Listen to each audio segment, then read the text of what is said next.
Hello, everyone, and welcome back to the podcast. My name is Joe, and today we're going to learn real life English together.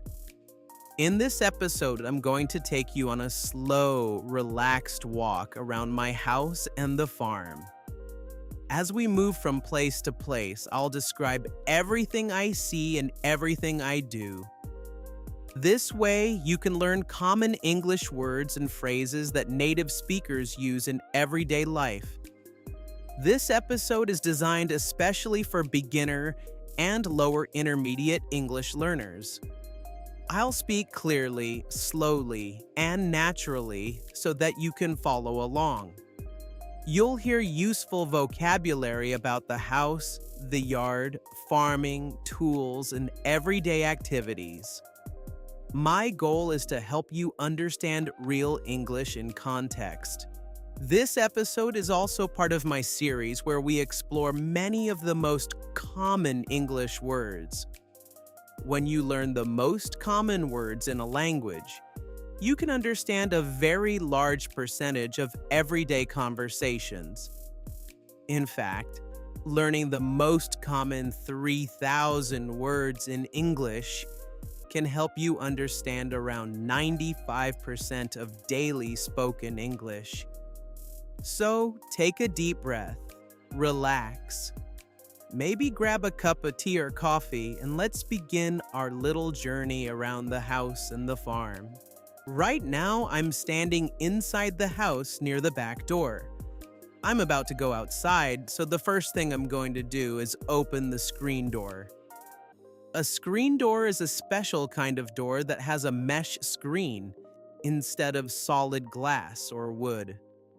The purpose of a screen door is very simple. It keeps bugs outside, but it lets fresh air come inside the house. In many places, especially in the countryside or near farms, there can be many insects like flies, mosquitoes, or other small bugs. The screen door allows air to move through the house while blocking those insects.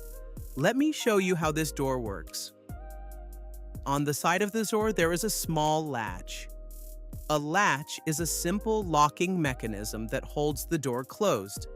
When I push the latch inward, it unlocks the door. So right now, I'm pushing the latch and the door opens.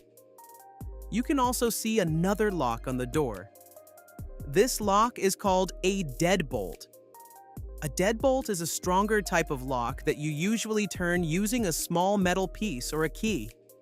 When you turn it, the bolt slides into the door frame and locks the door firmly. But right now, the door is unlocked, so I can step outside. Before I go outside, though, I need to put on my shoes. I'm looking down at the floor and I see a pair of sandals. These sandals are a little different from regular shoes because they don't have a back part that covers the heel. They're open at the back. In Canada, many people call this particular type of sandal Birks. That name actually comes from a famous brand called Birkenstock. Birkenstock is a German company that makes these comfortable sandals. Even though the real brand name is Birkenstock, people often shorten the name and simply say, "I'm putting on my Birks." So right now, I'm putting on my Birks. To do this, I lift up the front flap slightly and slide my foot inside the sandal. Then I do the same thing with the other foot. Now both of my sandals are on and I'm ready to walk outside. Now I'm stepping out onto the patio. A patio is an outdoor area connected to a house. People usually build patios from wood, stone, concrete, or sometimes a type of strong plastic material. A patio is a place where people relax, sit, eat meals, or spend time with family and friends. Many patios have chairs, tables, or even outdoor couches. Right now, I'm standing on the patio and looking out across the yard. It's a calm day. The air feels fresh and I can hear some birds in the distance. And right over there, I can see my dogs. They're walking around slowly and sniffing the ground. Dogs love to explore with their noses. They smell everything. But something else catches my attention. I also see some cows nearby. The cows are standing in an area where we normally keep chickens. This year we didn't raise chickens, so there was a lot of grass growing there. Since it was a dry summer and grass didn't grow much in other places, the cows came here to eat the grass. They look calm. They're not running or jumping around. They are very tame animals. When we say an animal is tame, it means it is used to people and behaves calmly. A tame animal does not act wild or aggressive. Now I'm walking toward a fence. This fence is a temporary fence. A temporary fence is a fence that you can easily move or remove. It isn't permanently attached to the ground. Let me show you how it works. The fence panels simply slide into small metal holders. If I want to move the fence, I can lift one panel out and carry it somewhere else. So this type of fence is flexible. Farmers often use temporary fences when they want to move animals from one area to another. But not all fences are temporary. If I walk a little farther, I can see another fence. This one is a permanent fence. Permanent fences are built differently. The fence posts are driven deep into the ground. Sometimes they are made of wood, and sometimes they are metal. Strong wire or wooden boards connect the posts together. Because the posts are buried deep in the ground, you cannot easily move this fence. It stays in place for many years. Now I'm walking toward a gate. A gate is like a small door built into a fence. It allows people, animals, or vehicles to move through the fence. This particular gate is fairly small. It's mostly used by people, but the cows can walk through it too. To open the gate, I grab a small metal piece and lift it upward. This releases the gate, and now it swings open. As soon as the gate opens, the cows slowly begin walking through. They move quietly and calmly. One cow is gray, and I can also see a small calf nearby. A calf is a baby cow. Sometimes calves are curious and like to wander away from the group, but usually they follow their mothers. After the cows move through the gate, I close it again. Closing gates is extremely important on a farm. In fact, one of the most important rules on a farm is very simple. If you open a gate, always close it. This rule prevents animals from escaping or wandering into places where they shouldn't go. So, I close the gate carefully and make sure it is secure. Now I'm walking toward another interesting object. This is called a scratch pole. A scratch pole is something farmers build for cattle so the cows can scratch their bodies. The pole usually has rough surfaces or brushes attached to it. Cows walk up to the pole and rub their heads, backs, or sides against it. It helps them relieve itching and also remove insects. Sometimes farmers also add oil to the scratch pole. The oil spreads onto the cow's fur and helps keep flies away. Flies can bother cattle a lot during warm weather, so this helps protect them. Now let's walk toward another area of the yard. Up ahead, I can see a fire pit. A fire pit is a place where people safely build small fires outdoors. Families often gather around a fire pit in the evening to relax, talk, or roast food. Inside the fire pit, I can see ash.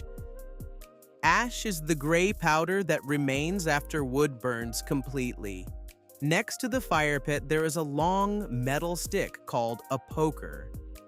A poker is used to move burning logs or adjust the fire safely. Nearby, there is also a small structure called a gazebo. A gazebo is an outdoor structure with a roof and open sides. People sit inside a gazebo to enjoy fresh air while staying protected from the sun or rain. This gazebo has small light bulbs hanging around the edges, so it probably looks very beautiful at night. Now I'm walking toward another building. This building is called the shop. On a farm, the shop is where people store tools and work on projects. I open the shop door and step inside. The first thing I notice is how high the ceiling is. The ceiling is very tall, which makes the room feel big and open. Inside the shop, there are shelves, tables, and workbenches. A workbench is a strong table where people repair or build things. On the workbench, I can see many tools and small metal parts like screws, nuts, and bolts. There are also aerosol cans. Aerosol cans are pressurized containers that spray liquids in a fine mist. Examples include spray paint, lubricant sprays, and cleaning sprays. Safety glasses are also sitting on the table. Safety glasses protect your eyes when you're working with tools, cutting materials, or drilling holes. In one corner of the shop, I noticed something interesting. It's a unicycle. A unicycle is similar to a bicycle, but it only has one wheel. The word uni means one, so unicycle literally means one wheel. Riding a unicycle requires excellent balance because there is only one wheel touching the ground. To ride it, you place your feet on the pedals and move them in a circular motion. The pedals rotate the wheel and move the unicycle forward. Balancing on a unicycle can be challenging, but once someone learns how to do it, they often never forget. Now I'm leaving the shop and heading toward the garden. The garden is where vegetables grow. This garden is made of raised beds. Raised beds are garden boxes that sit above the ground. They are filled with soil and used for growing vegetables. Many gardeners like raised beds because they are easier on the back and knees. Instead of bending down to the ground, you can stand upright and reach into the bed. In these raised beds, I can see several vegetables growing. There are carrots, potatoes, basil, and cucumbers. Carrots grow underground. When you harvest them, you grab the green stem at the top and gently pull the carrot out of the soil. Sometimes the carrots are tangled together underground, so pulling one carrot can accidentally pull out another. Potatoes also grow underground, but the green leaves above the soil are not edible. Potato leaves are actually poisonous, so people only eat the potato itself. Now I'm collecting a few vegetables. I pull a few carrots from the soil. Some are big and thick, while others are smaller. Fresh carrots taste very sweet and crunchy, especially when they come straight from the garden.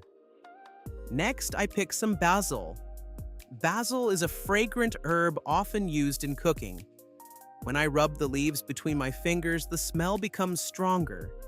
It smells fresh, slightly sweet, and very aromatic. Finally, I pick a few cucumbers. Cucumbers grow on vines and have small, prickly hairs on their skin when they are fresh. Now I turn on the garden hose. Water begins flowing from the hose. The water comes from a well underground. Well water is usually very cold because it comes from deep beneath the earth. I rinse the carrots, cucumbers, and other vegetables to remove dirt. After washing them, I place everything inside a pail. A pail is simply another word for a bucket. This one is a 5-gallon pail, which means it can hold 5 gallons of liquid. Now I'm carrying the pail back toward the house. As I walk up the driveway, I look up into the sky. I see a flock of geese flying overhead. The geese are flying in a V shape. Many migratory birds fly in this pattern because it helps them conserve energy during long flights. Since it is almost fall in Canada, the geese are flying south to warmer places. They may travel thousands of kilometers to reach areas where the winter is not as cold. Finally, I reach the gate at the end of the driveway. This gate prevents vehicles from entering the property without permission. I close the gate and lock it with a key. Everything is secure. Finally, I reach the gate at the end of the driveway. This gate prevents vehicles from entering the property without permission. I close the gate and lock it with a key. Everything is secure. And that brings us to the end of our little walk around the house and the farm. Today we learned many useful English words together. We talked about doors, fences, gates, tools, animals, gardens, vegetables, and many everyday objects. Learning English this way, by listening to real descriptions of real situations, can help you understand the language much more naturally. Thank you so much for listening to this episode. I'll be posting new episodes every day, so make sure you subscribe and turn on notifications so you don't miss the next one. Keep listening, keep practicing, and remember, with consistent practice, you will become fluent in English. I'll see you in the next episode.